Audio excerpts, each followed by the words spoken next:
Nessa edição especial do programa Você Tem Direito, nós estamos aqui com a presença do Dr. Rodrigo Curti, que ele é promotor de justiça, corregedor e gestor também do ENASP, Estratégia Nacional de Segurança Pública, para nós falarmos sobre o tema audiências de custódia.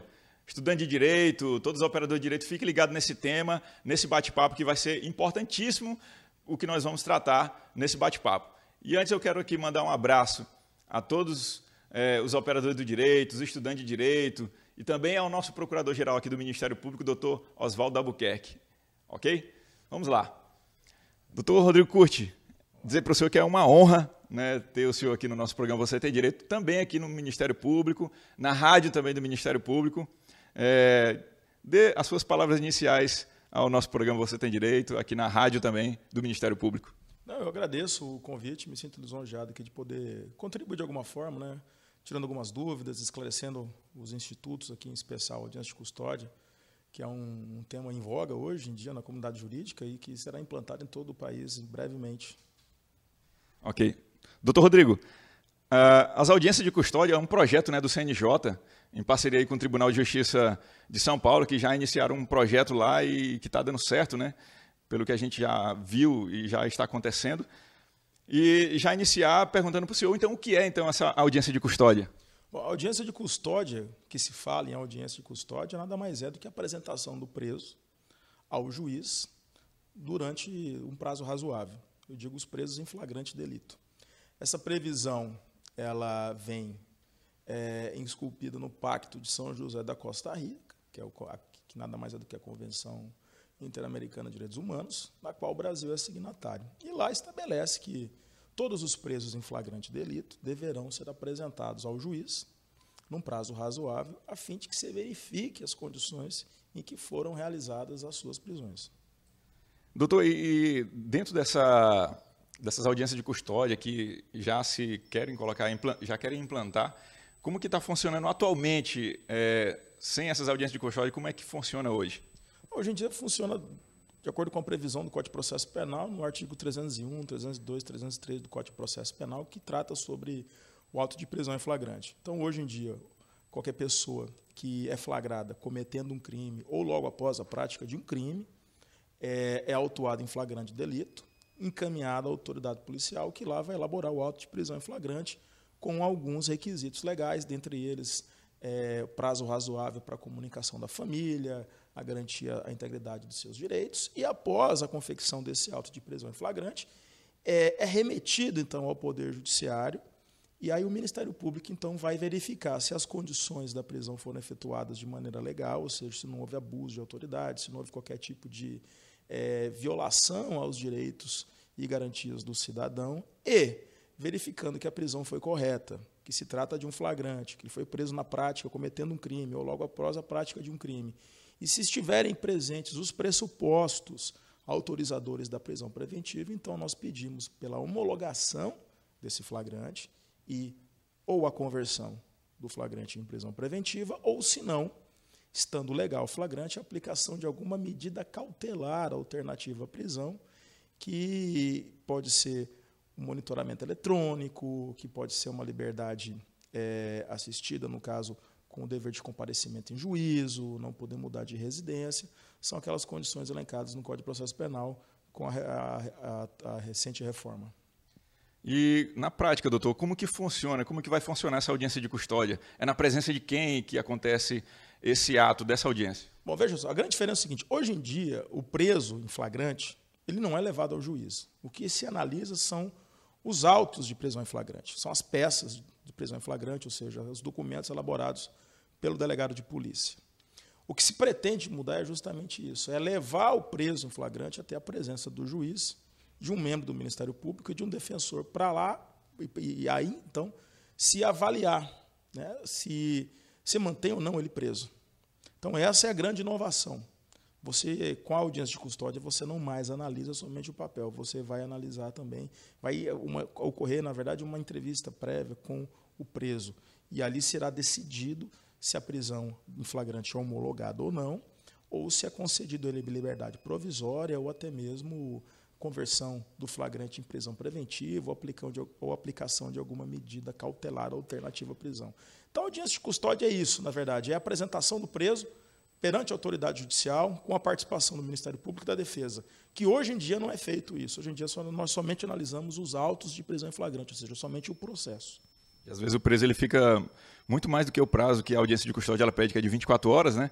Ele fica, às vezes, muito mais tempo, né, esperando um julgamento e não acontece porque não está sendo cumprido, né, isso, doutor? Na verdade, não acontece o julgamento do preso em flagrante, né? Tem que ter o devido processo legal, oferecimento de denúncia, o recebimento, e também isso é um mito de que o preso fica mais tempo do que o permitido na lei para que a sua prisão seja analisada. Hoje nós temos promotores plantonistas no final de semana, nos finais de semana, temos promotores plantonistas durante o período noturno. Então, esse mito que se criou de que o preso fica mais tempo esperando para ter uma prisão em flagrante decidida pelo juiz é um mito. Aqui no Acre, eu duvido que isso aconteceu. No meu caso, 12 anos de Ministério Público, eu nunca vi uma situação dessa. Então, é um mito que se cria, que a população tem esse mito, tomando por base outros estados da federação, como São Paulo, Rio de Janeiro. Aí sim, é uma situação diferente, fora da nossa realidade. Fora da nossa realidade. Pode acontecer? Pode. Pode acontecer, né? Onde você tem o ser humano ali dentro do processo, dentro de um procedimento como, né, um fator de intervenção, claro que pode acontecer justamente esse tipo de situação, mas eu nunca presenciei isso, nunca vislumbrei essa situação.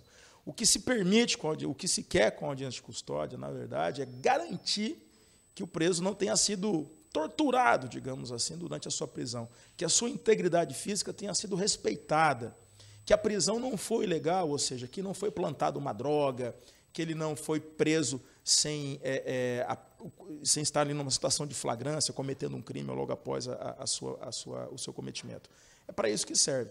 Então, a gente tem que tomar muito cuidado quando nós partimos dessas premissas, que, na verdade, são premissas, muitas delas falaciosas, porque as pessoas que trazem essa afirmação a fazem sem uma sustentação científica, sem a sustentação de dados, e isso causa um certo descrédito para a justiça. Aquela mesma história do ladrão que é preso porque furtou uma lata de leite no mercado.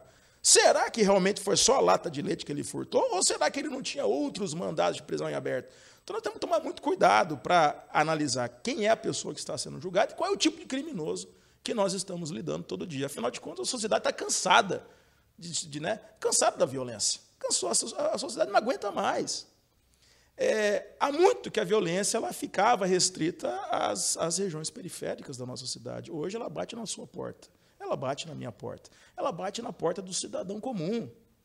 Eu duvido quem nunca foi vítima de um crime, ou se não foi vítima de um crime, não conhece alguém da família que foi, ou algum amigo, ainda mais você na faculdade, quem nunca foi, quem nunca teve lá no estacionamento da faculdade o vidro do carro quebrado com o som levado à bolsa. Então, hoje a violência ela está ao nosso lado. Então, a gente tem que tomar muito cuidado quando se fala do criminoso nesse aspecto, por isso que eu tenho uma posição um pouco mais reticente com relação a isso. Ok, doutor. E a audiência de custódia, ela está positivada somente no pacto aí de São José da Costa Rica ou tem alguma outra norma que fala sobre a audiência de custódia? Na verdade, existe um projeto de lei do Senado Federal, o PL 551, que traz alterações ao Código de Processo Penal justamente com relação a essa audiência de custódia. Não foi aprovado ainda, é óbvio, é um projeto de lei que tramita no Senado Federal. Esse projeto do CNJ nada mais é do que a cópia ipsis literis desse projeto de lei do PL 551. Você me perguntaste agora se existe previsão legal, e a resposta é não, não existe previsão legal. O que o Estado de São Paulo está fazendo hoje, né, que é o Estado que inaugurou esse procedimento de audiência de custódia, é legal? Do ponto de vista jurídico, não é legal, é inconstitucional, inclusive, porque se está tratando de regras de processo penal numa resolução do Tribunal de Justiça que é totalmente inconstitucional, se formos verificar que é de competência exclusiva da União legislar sobre matéria penal e processo penal. É inconstitucional. Outra situação, se hoje em São Paulo, que é o estado que se faz as audiências de custódia somente na capital, se critica em outras cidades do interior de São Paulo a ausência da audiência de custódia. Falei, então, quer dizer, só o preso da capital tem direito à audiência de custódia. Então, o preso da capital é diferente. O do interior vai preso, vai para a cadeia, o juiz não analisa O cidadão só analisa o auto de prisão em flagrante, não se entrevista com o cidadão. Então, quer dizer, se você quiser ter um direito a mais, tem que cometer crime em São Paulo. Hoje, essa é a discussão que se coloca. Então, assim, você causa essas situações, né, digamos, interatológicas, no sentido que só o preso que comete crime em São Paulo tem mais direito, ou seja, tem mais direito do que o preso que comete o crime no interior. São essas situações que nós aqui estamos a analisar. E, diante da ausência dessa previsão legal, é que a gente tem essas dificuldades que são enfrentadas no dia a dia, né? Ok. O senhor já, no decorrer da sua fala, o senhor já tratou sobre alguns avanços da audiência de custódia. Eu pergunto para o senhor quais são os principais empecilhos, né, ou as principais dificuldades, ou não sei se por parte do Ministério Público, o senhor falou que também tem promotores de plantão, né, que estão à disposição da Justiça para esses casos, mas por parte da Defensoria, será que não vai haver nenhum problema, alguma dificuldade dessa implantação para o funcionamento disso tudo acontecer? O discurso é muito bonito na teoria, né? A Defensoria Pública é a grande defensora desse projeto de audiência de custódia. Só que, se nós formos analisar com relação à tutela dos direitos individuais do cidadão, as garantias do cidadão na prisão, você não tem hoje defensor público que atua em plantão. Eu nunca vi, raríssimas vezes, manifestação de algum defensor público no plantão se manifestando sobre a legalidade da prisão de uma pessoa pobre, ou seja, de uma pessoa insuficiente. Vamos ver se na prática vai mudar, né? Porque hoje aqui, a realidade é que nos plantões você não se vê defensor público, somente na portaria. Eu só vejo defensor público no plantão na portaria, atuando ali ao lado da pessoa que foi em tese presa ilegal. Eu não vejo muitas vezes quem faz esse trabalho é o próprio Ministério Público, como guardião dos direitos do cidadão, como sempre foi fiscal da lei acima de tudo. Ok, doutor. Tem alguma previsão de data para já se iniciar oficialmente essas audiências em todas as outras demais cidades? Na verdade, estão querendo implantar agora, no mês que vem, essas audiências de custódias. Nós, assim, do Ministério Público do Estado do Acre, apesar da ausência de previsão legal, nós achamos que os resultados, né, resultados esses que nós temos no Estado de São Paulo são positivos. E estamos apoiando esse projeto aqui, né, porque nós não podemos, enquanto titular da ação penal, né, com previsão na Constituição Federal, nós não podemos abrir mão desse direito de nos manifestarmos acerca das prisões de pessoas que cometem crime. Então, vai ter um promotor de justiça, nós estaremos lá fiscalizando, atentos e, acima de tudo, resguardando o direito da sociedade, do homem de bem. Aquele cidadão que, para poder ter o direito de sair na rua tranquilo, sem ser atacado por um marginal. Esse será o papel do Ministério Público, como sempre foi na área criminal aqui no Estado do Acre. Ok, senhoras e senhores, doutor Rodrigo Curti, aqui promotor de justiça do Ministério Público. Quero finalizar, né, com o doutor Rodrigo aqui para ele falar das suas considerações finais a respeito dessa entrevista, né, e fazer já um agradecimento final aqui, agradecendo a todos aqueles que estão nos assistindo mais essa edição do programa Você Tem Direito. Doutor Rodrigo Curti.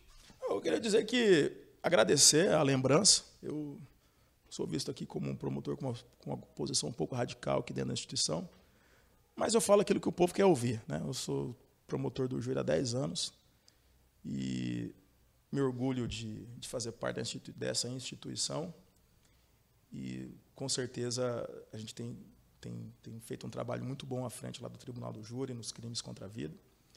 E dizer que as mudanças, num primeiro momento, essas mudanças elas fazem com que nós saiamos da inércia.